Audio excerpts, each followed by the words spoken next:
हाँ जी बच्चे, सो अगर आप ये वीडियो देख रहे हो और आप क्लास 9th में हो, सो डेफिनेटली मोशन चैप्टर एक ऐसा चैप्टर है जो आपको थोड़ा परेशान कर रहा है। ठीक है, सो बिकॉज मैं अपने टीचिंग एक्सपीरियंस में ये देख चुकी हूँ कि जब बच्चे मोशन चैप्टर पढ़ना शुरू करते हैं सो उनको स्टार्टिंग में अच्छा लगता है, लेकिन धीरे धीरे क्योंकि इतने सारे कॉन्सेप्ट्स ऐड ऑन होना शुरू हो जाते हैं कि हमें एक टाइम के बाद वो चैप्टर टफ लगने लग जाता है, बिकॉज हमें समझ ही नहीं आता है कि किस जगह पे कौन सा कॉन्सेप्ट यूज करना है। ठीक है, प्लस हम अभी 8th पढ़कर आते हैं और 8 से सीधा 9th में जब जंप आता है एंड फिजिक्स पहली बार न्यूमेरिकल्स आ जाते हैं फिजिक्स में, सो हम थोड़ा सा डर जाते हैं।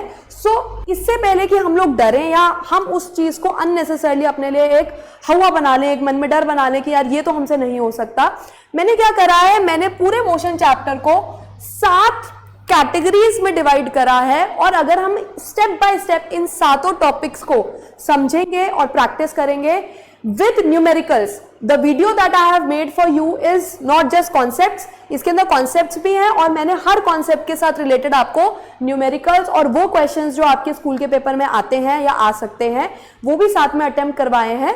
तो अगर आप इन 7 वीडियोस को देखोगे so I can assure you कि आप 101% अपने स्कूल में या जहां पर भी आप मोशन का टेस्ट देते हो या न्यूमेरिकल्स करते हो वो बहुत अच्छे से आप कर पाओगे, समझ पाओगे।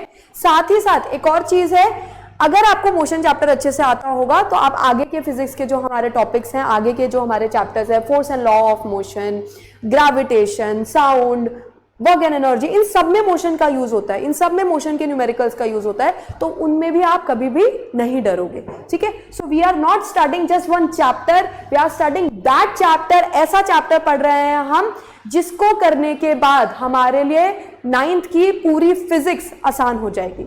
ठीक है, सो 7 कॉन्सेप्ट्स में डिवाइड करा है मैंने चैप्टर को। सबसे पहला कॉन्सेप्ट आता है हमारा डिस्टेंस और डिस्प्लेसमेंट। सेकेंड कॉन्सेप्ट हम पढ़ेंगे स्पीड, कि स्पीड क्या होती है। थर्ड हम पढ़ेंगे कि स्पीड वर्सेस वेलोसिटी, स्पीड और वेलोसिटी में क्या फर्क होता है। नेक्स्ट हम पढ़ेंगे कि एक्सेलरेशन क्या होती है।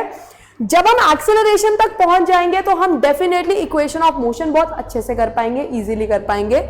Next we'll go for graph based questions, क्योंकि हमसे बाकी क्वेश्चंस हो जाते हैं लेकिन ग्राफ वाले क्वेश्चंस में हम काफी बार अटक जाते हैं। And next we'll do uniform circular motion.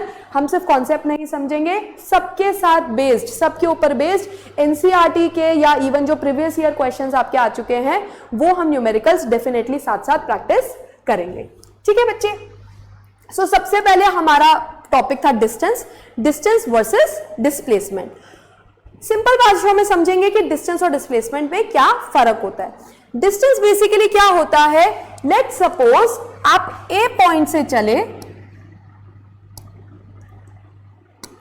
आप ए पॉइंट से चले और आप चलकर पहुंचे बी पॉइंट तक। ठीक है, ये चलने के लिए आपने ये रास्ता चुना, पहले आप सीधा गए, फिर यहां मुड़े, फिर यहां मुड़े और फिर यहां आए। ठीक है, सो अगर डिस्टेंस देखा जाएगा तो डिस्टेंस क्या होगा बच्चे, आपका डिस्टेंस होगा लेट्स सपोज ये 5 मीटर्स है, ये 7 मीटर्स है, ये 1 मीटर है, ये 2 मीटर है। तो डिस्टेंस तो मैं क्या बोलूंगी कि भैया मैं पहले 5 मीटर चली, फिर 7 मीटर और चली, फिर 1 मीटर और चली, फिर 2 मीटर और चली, तो मैं टोटल कितना चली हूं, 5 + 7 12, 12 + 1 13, 13 + 2 15 मीटर्स। ऑब्वियस सी बात है क्योंकि मैं चली हूं, this is the actual path travelled by me. मैं एक्चुअली कितना चली हूं, ए से बी तक पहुंचने के लिए मैं पहले राइट गई, फिर राइट लिया, फिर यहां गई, फिर यहां गई, तो टोटल मिलाकर मैं 15 मीटर चली। This is my actual path covered, this is my distance. लेकिन डिस्प्लेसमेंट क्या कहता है कि भैया मैं यहां पे थी ए पे और मैं पहुंची हूं बी पे। सो मुझे इस बात से कोई लेना देना नहीं है कि आप कैसे घूमकर यहां तक पहुंचे, मुझे बस ये बताना है कि ए और बी यानी कि इनिशियल पोजीशन और फाइनल पोजीशन में सबसे छोटा रास्ता क्या है। डिस्प्लेसमेंट को इस बात से कोई कंसर्न नहीं है कि हम इधर से घूम कर आए या इधर से घूम कर आए, उसको बस एक बात से कंसर्न है कि यहां ए से बी तक पहुंचने के लिए हमारे पास सबसे छोटा रास्ता क्या था। तो हमारे पास सबसे छोटा रास्ता तो ये था, एक straight line which could have been your 7-8 meters, let's suppose it was 8 meters. So अगर आपसे पूछा जाएगा कि इस केस में डिस्टेंस क्या है, डिस्टेंस के लिए हम प्रॉपरली देखेंगे कि स्टेप बाय स्टेप वो कितने कदम चला, कितने मीटर्स चला। डिस्प्लेसमेंट में हम देखेंगे इनिशियल और फाइनल पोजीशन के अंदर सबसे छोटा रास्ता क्या है। ठीक है, अभी हम बहुत सारे क्वेश्चंस करने वाले हैं डिस्टेंस और डिस्प्लेसमेंट पे। जितने भी टाइप ऑफ क्वेश्चंस हमारे पेपर में आ सकते हैं हम सब कवर करेंगे। पहले उसकी डेफिनेशन को थोड़ा अच्छे से समझ लेते हैं और अपनी रियल लाइफ से थोड़ा रिलेट करके देख सकते हैं। ठीक है, जैसे डिस्टेंस क्या हुआ, अगर मैंने अपनी स्कूटी चलाई, ठीक है, मैं घर से स्कूटी निकाल कर ले गई और मैं स्कूटी घुमा फिरा के पूरी सोसाइटी में, सोसाइटी के बाहर घुमा फिरा के लाकर वहीं पे वापस खड़ी कर दी, तो मैं तो क्या बोलूंगी कि भैया मैंने तो स्कूटी चलाई नहीं। क्यों? क्योंकि मेरी डिस्प्लेसमेंट जीरो है। जहां मेरी स्कूटी इनिशियली खड़ी थी फाइनली भी स्कूटी वहीं खड़ी है, डिस्प्लेसमेंट जीरो है। लेकिन पापा तो इतने पागल नहीं है ना, पापा तो समझ जाएंगे स्कूटी चलाई गई है तो स्कूटी का पेट्रोल खर्च हुआ होगा, तो वो कहेंगे बेटा पेट्रोल दिखा रहा है मुझे, या स्कूटी का जो मीटर है, ओडोमीटर है, वो मुझे दिखा रहा है कि स्कूटी और चलाई गई है। ठीक है, सो डिस्टेंस होता है कि मैं चली तो डिस्टेंस कवर हुआ, डेफिनेटली हुआ, लेकिन डिस्प्लेसमेंट अगर मैं घूम फिर के वहीं पे वापस आ गए तो वो जीरो भी हो सकता है, बिकॉज डिस्प्लेसमेंट इज ओनली कि आपने इनिशियली कहां थे और फाइनली कहां पहुंचे। ठीक है, क्या रास्ता अपनाया वो उसका कंसर्न नहीं होता। तो यानी कि डिस्टेंस क्या होता है, हमारा एक्चुअल पाथ जो हमने चला, और डिस्प्लेसमेंट होता है हमारा शॉर्टेस्ट पाथ। सो किसी भी पॉइंट से अगर ए पे मैं खड़ी हूं और मैं सर्कल में घूमकर वापस ए पे आ गई तो डिस्टेंस होगा मैं पूरा कितना चली, लेकिन डिस्प्लेसमेंट क्या हो गई, जीरो, क्योंकि इनिशियली और फाइनली सेम जगह पे थी मैं। सो कोई डिस्प्लेसमेंट ही नहीं हुई, मेरी इनिशियल और फाइनल पोजीशन सेम है, so the displacement will be zero. ठीक है, so actual path covered by the body irrespective of the direction, लेकिन shortest path from the initial position and the final position. Distance अगर motion हुआ है, अगर body move करी है, so distance can never be negative और zero. ठीक है, क्योंकि अगर मैं ए से घूमकर वापस ए पे पहुंच भी गई, मानती हूं मेरी डिस्प्लेसमेंट क्या हो गई, जीरो, लेकिन डिस्टेंस कभी भी जीरो नहीं होगा। ठीक है, डिस्टेंस कभी भी जीरो नहीं हो सकता। अगर आपने मोशन किया है, अगर बॉडी मूव करी है, तो वो चाहे मूव करके किसी भी डायरेक्शन में आ जाए, उसने डिस्टेंस ट्रैवल करा होगा, लेकिन डिस्प्लेसमेंट जीरो कब हो सकती है, अगर हम घूम फिर के सेम उसी जगह पे आ जाते हैं। ठीक है, डिस्टेंस हमेशा डिस्प्लेसमेंट से या तो बड़ा होगा या उसके इक्वल होगा, और इसमें उल्टा होगा, डिस्प्लेसमेंट या तो कम होगा या तो इक्वल होगा। क्योंकि अगर आप अपनी जगह से चले हो तो हो सकता है जैसे मैं 2 कदम चलूं राइट, फिर मैं 2 कदम चलूं लेफ्ट, तो मेरा डिस्टेंस क्या हो गया, 2 + 2 4 मीटर्स, लेकिन डिस्प्लेसमेंट क्या हो गई, जीरो। लेकिन उल्टा नहीं हो सकता, ऐसा नहीं हो सकता कि मैं चली ही नहीं और मैं डिस्प्लेस हो गई, दैट्स नॉट पॉसिबल। सो आप प्लीज ये बात याद रखेंगे, डिस्टेंस डिस्प्लेसमेंट से या तो इक्वल होगा या फिर ग्रेटर होगा। ठीक है, इक्वल कब होगा, जब हम स्ट्रेट पाथ पे चलेंगे। Do we agree? अगर एक ऑब्जेक्ट सीधा सीधा चले, ए से बी सीधा सीधा जाए, तो डिस्टेंस और डिस्प्लेसमेंट अलग चीजें नहीं है, तो हम उनको एक ही मान सकते हैं, क्योंकि एक ही रास्ता है, शॉर्टेस्ट रास्ते पे ही चल रहा है ना ऑब्जेक्ट। सो डिस्टेंस और डिस्प्लेसमेंट उस केस में क्या होंगे, सेम।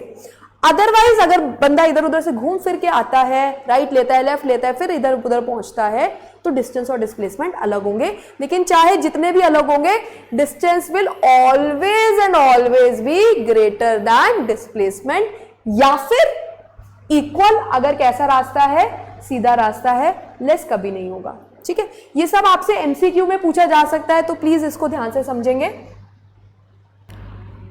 हाँ जी बच्चे, सो बेसिकली हमने डिस्टेंस और डिस्प्लेसमेंट के क्वेश्चंस को 3 मेजर कैटेगरी में डिवाइड कर लिया है।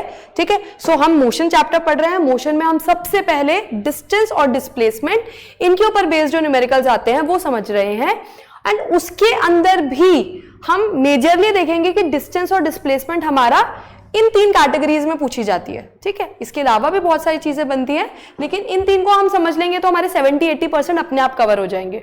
समझते हैं, डिस्टेंस हमें याद है, डिस्टेंस था total path covered and displacement was the shortest path, कि उसी रास्ते के इनिशियल और फाइनल पोजीशन तक पहुंचने के लिए मैं सबसे छोटा रास्ता कौन सा यूज कर सकती हूँ। तो सबसे पहले स्क्वायर क्वेश्चंस करते हैं, यानी कि स्क्वायर शेप अगर हमें दी हुई है और उसके अंदर हमें बोला गया है कि एक स्क्वायर है ABCD, और एक फार्मर, एक बॉय उसके ऊपर चल रहा है, उस स्क्वायर फील्ड में चल रहा है, और वो A पॉइंट से C पॉइंट तक पहुंचा है। ठीक है। सो अगर ए पॉइंट से सी पॉइंट तक पहुंचा है, लेट्स से कि स्क्वायर की साइड है 10 मीटर्स, ठीक है। सो वी कैन से कि अगर a boy starting from A reaches point C along a square field, एक स्क्वायर फील्ड के अलोंग वो चला, तो ए से सी तक चलने में उसका डिस्टेंस कितना ट्रैवल करा उसने, डिस्टेंस उसने ट्रैवल करा 10 meters plus 10 meters 20 meters, right, make sense, very obvious. But अगर आपसे पूछा जाए what is the displacement, so displacement होता है हमारा shortest path, and shortest path होगा आपका ए से सी तक पहुंचने का, ये नॉट दैट कि वो यहां से गया है, बट शॉर्टेस्ट पाथ क्या होता है अगर वो डायरेक्टली ए से सी तक पहुंच जाता। यहां पर बच्चे हम यूज करेंगे Pythagoras theorem. As we know Pythagoras theorem किसके अंदर यूज होती है, एक राइट एंगल ट्राइंगल के अंदर। सो अगर हम इस फिगर को देखेंगे, आधे स्क्वायर को देखेंगे, आधा स्क्वायर क्या होता है हमारा 90 डिग्री का एक राइट एंगल ट्राइंगल होता है, और हम कह सकते हैं कि हाइपोटेन्यूज का स्क्वायर, यहां पे हाइपोटेन्यूज होती है 90 डिग्री के ऑपोजिट वाली साइड। तो इस ट्राइंगल ए बी सी में AC का square is equal to AB का स्क्वायर प्लस BC का स्क्वायर, हमें AC ही निकालना है। सो AC का square is equal to AB क्या है 10, BC क्या है 10। सो AC का स्क्वायर इज इक्वल टू 10 का स्क्वायर 100 प्लस 100, AC का स्क्वायर है 200, राइट। AC का स्क्वायर अगर 200 है तो AC क्या होगा रूट 200 मीटर्स। एंड अगर आप लोगों को याद नहीं है तो मैं फटाफट बता देती हूं कि 200 का स्क्वायर रूट निकालने के लिए आप इसकी प्राइम फैक्टराइजेशन करोगे, ठीक है। जिन जिन के भी पेयर बन जाएंगे 2 इंटू 2 इंटू 2 इंटू 5 इंटू 5, जिसके भी पेयर बन गए उनको हम रूट से बाहर निकाल देंगे, यानी 5 और 2 10, अंदर क्या रह जाएगा root 2। So the answer comes out to be 10 root 2 meters. यानी कि ये जो AC है ये कितनी साइड है 10 रूट 2 मीटर्स। सो स्क्वायर वाले क्वेश्चन में आपको यही करना है। स्क्वायर वाले क्वेश्चन का मतलब क्या है, अगर हमें स्क्वायर की डायगोनल निकालनी होती है, डायगोनल निकालने का मतलब पाइथागोरस थ्योरम यूज करके हमें उसकी हाइपोटेन्यूज निकालनी होती है। हाइपोटेन्यूज का स्क्वायर हमने 8th क्लास में पढ़ा था, हाइपोटेन्यूज का square is equal to perpendicular का स्क्वायर 10 प्लस बेस का स्क्वायर 10, दोनों का स्क्वायर 100, 100 प्लस 100 200, फिर हम इसका रूट निकालेंगे। ये भी हमने 8th में मैथ्स में पढ़ा। This is square based question. अगर स्क्वायर में क्वेश्चन आते हैं तो यही आपकी ट्रिक होती है। सिर्फ एक चीज याद रखनी है हमें कि स्क्वायर के अंदर अगर हमें डायगोनल की लेंथ निकालनी है, तो डायगोनल की लेंथ हम कौन से फॉर्मूले से निकालते हैं, पाइथागोरस थ्योरम से निकालते हैं, ठीक है। ये स्क्वायर के क्वेश्चंस हुए। डिस्टेंस क्या हो गया इसके अंदर 20 meters and displacement comes out to be 10 root 2 meters, ठीक है। ये तो हाँ जी, सो ये थे हमारे स्क्वायर बेस्ड क्वेश्चंस, यानी कि अगर स्क्वायर का क्वेश्चन आएगा। What about circle? सर्कल बच्चे देखो, एक सर्कल है तो सर्कल में हमें सिर्फ एक चीज पता होती है सर्कल की, that is its radius. Do we agree? ठीक है। अगर आप ध्यान से सुनो, एक सर्कल है लेट्स से जिसका रेडियस r है, ठीक है, और अगर एक boy who starts from A goes along the circle and again reaches point A, वो घूमकर A से A पर वापस आ गया, यानी कि उसने सर्कल का क्या काटा, एक वन कंप्लीट राउंड। अगर आप सर्कल का 1 कंप्लीट राउंड काटते हो, सो आपका डिस्टेंस किसके इक्वल होगा? डिस्टेंस पता है किस चीज के इक्वल होगा? हमें पता होना चाहिए कि सर्कल का जो सर्कमफ्रेंस होता है, सर्कमफ्रेंस मतलब उसकी बाउंड्री, मतलब उसका पेरीमीटर, वो क्या होता है 2 पाई r। 2 pi r is the circumference of the circle, ठीक है। सर्कमफ्रेंस ऑफ द सर्कल का फॉर्मूला होता है 2 पाई r। सो पूरा डिस्टेंस कितना होगा 2 पाई r। बट इसी केस में अगर आप A से चले और घूमकर A तक पहुंच गए, आपने इनिशियल पोजीशन तो आपकी ये थी, फाइनल पोजीशन भी ये है। सो यानी अगर आपकी initial position final position same है, यानी आप अपनी जगह से डिस्प्लेस नहीं हुए हो, तो आपकी डिस्प्लेसमेंट क्या होगी? Displacement will B 0। Make sense? Same question में, सेम सर्कल में आपको ए से घूमकर ए पर नहीं आना। मैं कहती हूं मैं चली, लेकिन मैं ए से घूमकर आधे सर्कल तक पहुंची, पूरा आधा राउंड काटा मैंने, half round. What if I cover half round of a circle? अगर मैं आधा राउंड काटूंगी तो क्या होगा? आधा राउंड मतलब पूरा राउंड था 2 पाई आर, पूरा राउंड था 2 पाई आर, तो आधा राउंड क्या होगा?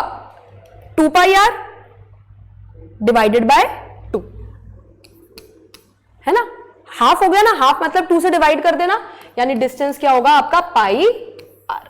Make sense? पूरे राउंड का डिस्टेंस था 2 पाई आर, आधे राउंड का डिस्टेंस है पाई आर। पूरे राउंड की डिस्प्लेसमेंट थी 0, लेकिन आधे राउंड में बच्चे मेरी इनिशियल पोजीशन थी A, फाइनल पोजीशन है B। अगर मैं यहां से यहां तक का शॉर्टेस्ट पाथ भी निकालने लगूं तो वो होगा AB, ठीक है, क्योंकि पोजीशन चेंज हुई है। आधा सर्कल काटने पे क्या होगा? आपकी पोजीशन चेंज हुई है, आप A से कहां पहुंच गए हो? B पे। इस लाइन को निकालने के लिए, AB निकालने के लिए बच्चे हमें आधी लाइन तो पता है, आधी लाइन कितनी है? R। तो पूरी लाइन क्या बन जाएगी? हाफ लाइन इज रेडियस, दो full line will be diameter. So displacement will be equal to the diameter of the circle, and इस सर्कल का डायमीटर कितना है? 2r। ठीक है, एक बार फटाफट देखते हैं हमने क्या पढ़ा अभी तक। हमने ये पढ़ा, अगर सर्कल बेस्ड क्वेश्चन है, सर्कल बेस्ड क्वेश्चन में आपको दो तरीके से चीजें पूछी जाती है।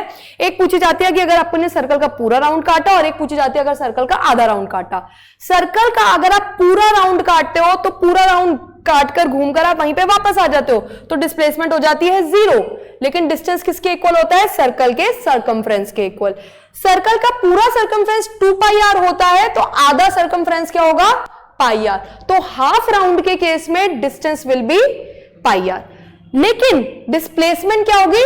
2r, क्योंकि वो A से B यहां पहुंचा है। ये किसके इक्वल होता है? सर्कल के डायमीटर के इक्वल होता है, और सर्कल का डायमीटर कितना होता है? रेडियस का डबल। ठीक है, make sense? So this is your circle based question. अगर आपके पास डिस्टेंस डिस्प्लेसमेंट के क्वेश्चन आते हैं और उसके अंदर सर्कल वाला क्वेश्चन है, तो आपको पता होना चाहिए कि पूरा राउंड निकालना है तो क्या करना है, और हाफ राउंड निकालना है तो क्या करना है। ठीक है, लास्ट एक क्वेश्चन आ जाता है आपका, जब हमने चीज को ऊपर नीचे फेंका। ऊपर नीचे फेंका यानी कि मैं बोलूं कि मैंने A पॉइंट से एक ऑब्जेक्ट को फेंका और 10 मीटर्स की हाइट पे वो पहुंचा B पे, और अगर वो घूम के वापस आ गया तो दैट इज वेरी सिंपल। अगर A से B गया और फिर B से A आया, तो डिस्टेंस तो चलो हम निकाल लेंगे।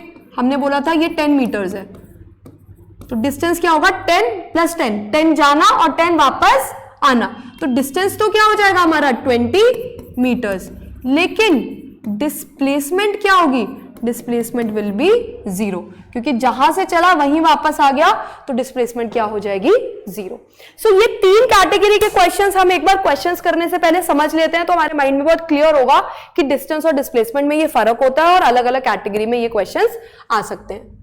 ठीक है, आ जाओ, अब हम स्टार्ट करते हैं न्यूमेरिकल्स, बिकॉज आई वांटेड कि आप लोग साथ साथ न्यूमेरिकल्स करो, साथ साथ कंफर्टेबल हो जाओ, ताकि एक साथ सारे न्यूमेरिकल्स करने। हम लोग बेसिकली मोशन चैप्टर में गलती ये करते हैं बच्चों, हम क्या करते हैं? पहले सारे कॉन्सेप्ट समझ लेते हैं, वीडियोस देख लेते हैं, किसी टीचर से समझ लेते हैं, कॉन्सेप्ट सारे एक साथ समझ लेते हैं जो हमें समझ आ जाता है, क्योंकि मोशन है, हम डेली लाइफ में इतना ऑब्जर्व करते आए हैं। Distance, displacement, speed, acceleration is not something जो हम डेली लाइफ से रिलेट नहीं कर सकते। हम रिलेट करके समझ जरूर लेते हैं उसको, लेकिन जब हम उन सब कॉन्सेप्ट्स को क्लब करके न्यूमेरिकल्स करते हैं तो हमसे न्यूमेरिकल्स नहीं होते, क्योंकि एक साथ बहुत सारे कॉन्सेप्ट्स लगाने पड़ते हैं। So first step by step we have to understand कि किस टाइप के क्वेश्चंस में कौन सा कॉन्सेप्ट या कौन सा फॉर्मूला यूज करना है। तो अभी हम सिंपल बेसिक डिस्टेंस और डिस्प्लेसमेंट के ऊपर बेस्ड क्वेश्चन कर रहे हैं। सो सबसे पहला क्वेश्चन है, a boy travels along a circular path. ठीक है, सिमिलर है, अभी हमने करा था। A boy travels along a circular path जिसका रेडियस है 70 metres. After traveling half a revolution, यानी कि उसने पूरा चक्कर नहीं काटा, उसने अगर A से शुरू करा है तो फिर वो कहां पहुंचा है? सिर्फ बी तक पहुंचा है। वेरी वेरी इंपॉर्टेंट वर्ड, बहुत अच्छा हिंट दिया है हमें, आपको प्लीज इन सब वर्ड्स को मिस नहीं करना है। आधा रेवोल्यूशन मतलब ए से बी पे पहुंचा है, ठीक है, और ये करने में उसको टाइम कितना लगा है, 20 सेकेंड्स, ठीक है, 20 सेकेंड्स लगा है। खैर अभी तो हमें टाइम की कोई जरूरत नहीं है, अभी सिर्फ डिस्टेंस और डिस्प्लेसमेंट निकालना है। सिंपल है, जो भी पीछे करा था उसके हिसाब से डिस्टेंस निकालते हैं। आधे रेवोल्यूशन में इफ यू रिमेंबर, अभी हमने 2 मिनट पहले पढ़ा है, हाफ रेवोल्यूशन मतलब डिस्टेंस कितना होता है, पाई आर। पाई क्या होता है आपका 22/7 और रेडियस इस बार हमें क्या दिया हुआ है, 70 meters. So your answer comes out to be 220 meters. Distance समझ में आ गया हमें, डिस्टेंस क्या आ गया हमारा 220 मीटर्स। व्हाट अबाउट डिस्प्लेसमेंट, हमें याद होना चाहिए कि डिस्प्लेसमेंट क्या होती है सर्कल, हाफ सर्कल की। हाफ सर्कल में वो ए से बी पे पहुंचा है, यानी हमें ये निकालना है, ये किसके इक्वल है, 70 प्लस ये वाला 70 यानी डायमीटर के, यानी 2r, 2 into 70 meters 140 meters. So your distance is 220 meters and your displacement is 140 meters. I hope it is clear. Next, the minute hand. ये minute hand वाले questions भी बहुत आ जाते हैं और हमें लगता है कि पता नहीं क्या different सा question है. Very simple. There is only one hint in a clock question. Clock question में basically ना हम क्या imagine करते हैं, क्लॉक हैंड में 2 हैंड होते हैं, ठीक है, एक क्लॉक में 2 हैंड होते हैं, एक छोटा वाला एक बड़े वाला। बड़े वाले को हम कहते हैं मिनट हैंड, ठीक है, दूसरा आपका आर हैंड होता है। आर हैंड के बारे में नहीं पढ़ रहे हम, मिनट हैंड। मिनट हैंड क्योंकि लंबा होता है और नियरली सर्कल के एंड तक पहुंचता है, तो हम मोटा मोटा मान लेंगे इन टाइप के क्वेश्चंस में कि मिनट हैंड यानी कि सर्कल का रेडियस है ना, सर्कल के अंदर घूमकर पहुंचा वो। चलो बनाए एक सर्कल, ये उसका आर हैंड मैं नहीं बना रही हूं। 10 बजाते हैं, ठीक है, 9, 10, 11, 12, ठीक है। इन्होंने क्या बोला है, 10 सेंटीमीटर लॉन्ग मिनट हैंड है और उसकी डिस्प्लेसमेंट और डिस्टेंस निकालना है 10 बजे से 10:30 बजे तक। जब 10 बजते हैं तो कुछ ऐसे बजते हैं, दिस इज 10 AM। अगर यही 10:30 बज जाते हैं तो यही घूमकर कहां पहुंच जाता है, यहां पे 6 के पास, यानी कि कितना, अगर आप लोग इमेजिन कर पा रहे हो, इस पॉइंट से इस पॉइंट तक पहुंचने को क्या कहते थे, हाफ रेवोल्यूशन। यानी अगर आपको आधे घंटे में पता करना है मिनट हैंड कहां पहुंचा, आधे घंटे में मिनट हैंड ने क्या चक्कर कंप्लीट कर लिया, हाफ सर्कल कंप्लीट कर लिया। और हाफ सर्कल का डिस्टेंस और डिस्प्लेसमेंट हम निकाल सकते हैं। डिस्प्लेसमेंट क्या आएगा, अभी करा है हमने 10 से 10:30 बजे के बीच में ए पार्ट में, क्योंकि आधा सर्कल कवर हुआ है, सो डिस्प्लेसमेंट विल बी 2r, यानी 2 इंटू 10 सेंटीमीटर, यही है ना मिनट हैंड, 10 सेंटीमीटर, 20 सेंटीमीटर। और डिस्टेंस क्या आएगा हमारा, पाई आर। आपको याद नहीं है तो आप वीडियो को 2 मिनट पीछे करो, 5 मिनट पीछे करो, आपको याद आ जाएगा। मैंने 2 क्वेश्चन सेम यही कराए हैं, बस ट्रिक 2 ट्रिक है हमारी इस क्वेश्चन में। एक ट्रिक ये है, जो मिनट हैंड की लेंथ दी हुई है वही क्या बन जाएगा हमारा रेडियस, पहली चीज। दूसरी चीज, हमें बस ये ऑब्जर्व करना है कि 10 से 10:30 बजे के बीच में जो आपकी मिनट हैंड है वो पूरा हाफ चक्कर कंप्लीट करती है। अभी जब 10 से 11 बजेंगे तो 12 से वापस घूम के घड़ी कहां पहुंच जाएगी, घड़ी की सुई कहां पहुंच जाएगी, 12 पे। तो 10 से 11 के अंदर हो जाएगा कंप्लीट रेवोल्यूशन, लेकिन 10 से 10:30 के बीच में कितना हुआ है, हाफ रेवोल्यूशन। यही ट्रिक है हमारी, यही ट्रिक है हमारी कि 10 से 10:30 बजे के बीच में डिस्प्लेसमेंट 2r यानी 20 सेंटीमीटर, और 10 से 10:30 के बीच में डिस्टेंस हो जाएगा pi r, 22/7 into 10 which is 220/7 centimetre. B part क्या बोलता है बच्चे, बी पार्ट कहता है क्या बच गए हैं 10 से 11, 10 से 11 मतलब कंप्लीट चक्कर। कंप्लीट चक्कर में डिस्प्लेसमेंट क्या होगी बच्चे आपकी, डिस्प्लेसमेंट विल बी 2πr, यानी 2 इंटू 22/7 इंटू आर, आर कितना है हमारा 10 सेंटीमीटर, 440/7 सेंटीमीटर। लेकिन डिस्टेंस क्या होगा हमारा, sorry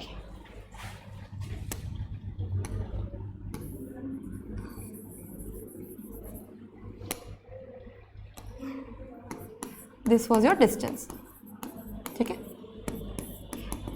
if you were able to recognise कि ये चीज गलत थी while I was doing question, it means we are going the right way, ठीक है, but displacement will be 0। Clear है बच्चे? सो अगेन सर्कल के ऊपर बेस्ड क्वेश्चन था, सिर्फ फर्क क्या था, इस बार हमें उसको क्लॉक की फॉर्म में इमेजिन करना था, और क्लॉक के मिनट हैंड को क्या इमेजिन करना था, सर्कल का रेडियस। सर्कल का रेडियस हमें मिनट हैंड की लेंथ ही बताती है, और दूसरी चीज आधे घंटे में हाफ रेवोल्यूशन वाला कॉन्सेप्ट लगाना था, और 1 घंटे में फुल रेवोल्यूशन वाला कॉन्सेप्ट यूज करना था। आइए नेक्स्ट क्वेश्चन पे। आई थिंक ये 2 क्वेश्चंस अगर हमें ये 2 क्वेश्चंस हमने कर लिए हैं, तो हम सर्कल वाले क्वेश्चंस के अंदर आराम से बैठकर अगर कोई भी क्वेश्चन आएगा तो we'll be able to solve it. Next आते हैं बच्चे, a person travels a distance. हाँ जी, ये भी बहुत इंपॉर्टेंट टाइप ऑफ क्वेश्चन है। A person travels a distance of 4 meters towards east, so let the person be standing here. यहां से खड़ा कर दे बच्चे को, यहां कर देते हैं, यहां पे खड़ा करते हैं बंदे को, यहां पे है वो, ठीक है, इस पॉइंट पे है वो गया यहां से ईस्ट की तरफ,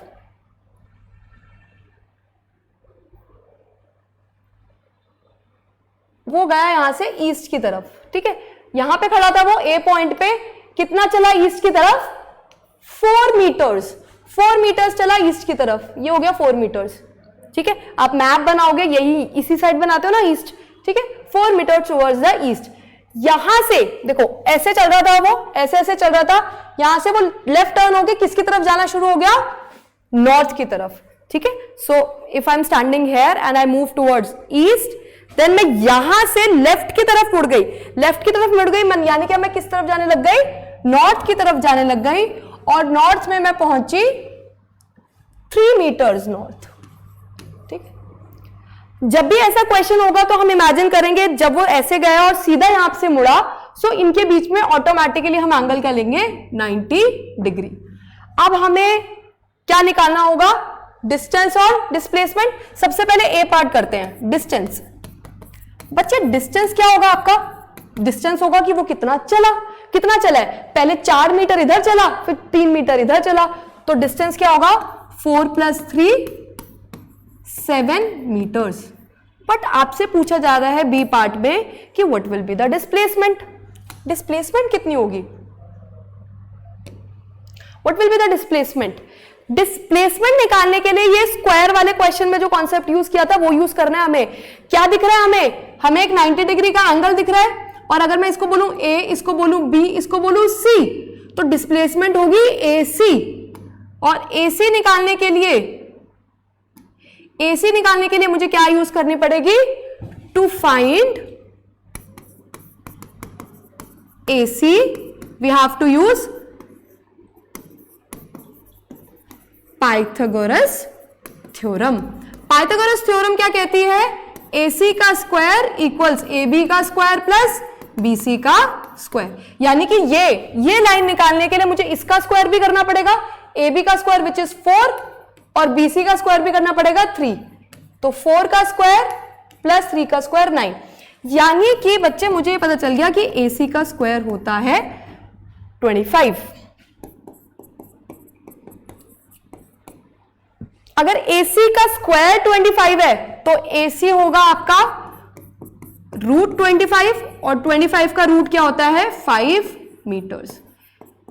यानी AC क्या आ गया मेरा, 5 मीटर्स, और AC ही मेरा क्या है, डिस्प्लेसमेंट। हेंस डिस्प्लेसमेंट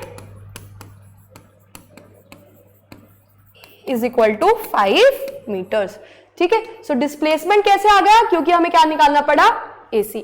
तो आपको बच्चे अगर साइंस के कॉन्सेप्ट्स आते हैं लेकिन आपके थोड़े से मैथ्स के कॉन्सेप्ट्स वीक हैं 8th क्लास के, so it is the time that you have to brush up those also, because इसके बाद इवेंचुअली हमारा थोड़ा सा लेवल टफ होता जाएगा।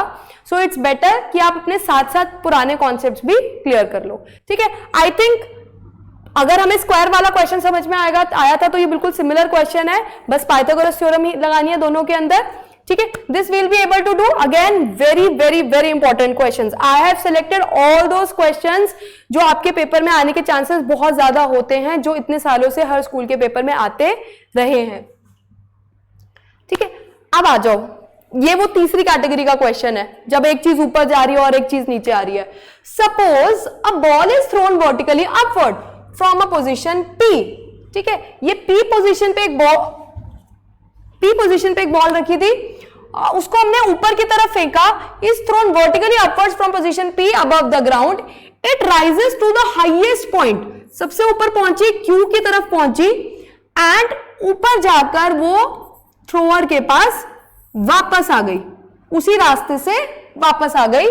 इस केस में आपको उसकी डिस्प्लेसमेंट और डिस्टेंस निकालना है। डिस्प्लेसमेंट तो मुझे लगता नहीं है सोचने की बात है, मैंने एक बॉल को ऊपर फेंका, वो घूमकर वापस आ गई, उसकी इनिशियल पोजीशन भी यही थी, फाइनल पोजीशन भी यही है। So initial position is equal to final position, so displacement is equal to 0।